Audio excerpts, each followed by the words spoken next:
Half truth is equal to lie. അർദ്ധസത്യം നുണ തന്നെയാണ്. പിശാച് ഏദൻ തോട്ടത്തിൽ ഹവ്വയോട് പറഞ്ഞത് അർദ്ധസത്യമാണ്.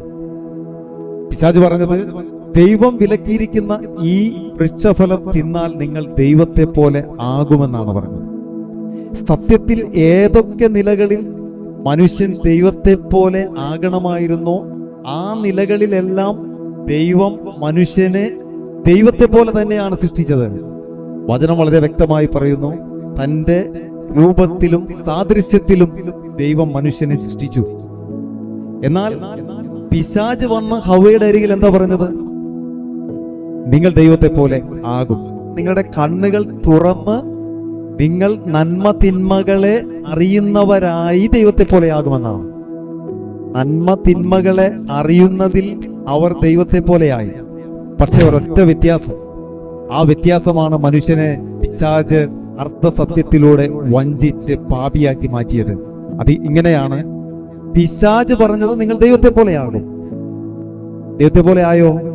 നന്മ തിന്മകൾ അറിയുന്നതിൽ ദൈവത്തെ പോലെയായി. പക്ഷെ ദൈവം എങ്ങനെയാണ് തിന്മയെ അറിഞ്ഞത്? ദൈവം തിന്മയെ അറിഞ്ഞത് ഒരിക്കലും തിന്മ പ്രവർത്തിച്ചിട്ടല്ല ദൈവം തിന്മയെ അറിഞ്ഞത്. എന്നാൽ മനുഷ്യൻ എങ്ങനെയാ അറിഞ്ഞത്?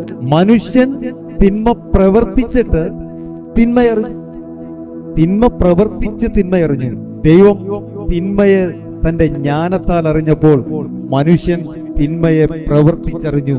അങ്ങനെ അർദ്ധസത്യം പറഞ്ഞ് പിശാച് തന്ത്രത്താൽ മനുഷ്യനെ പാപം ചെയ്യിപ്പിച്ച് മനുഷ്യനെ പാപിയാക്കി മാറ്റി. അനുസരണക്കേട് പ്രവർത്തിപ്പിച്ച് മനുഷ്യനെ പാപിയാക്കി മാറ്റി.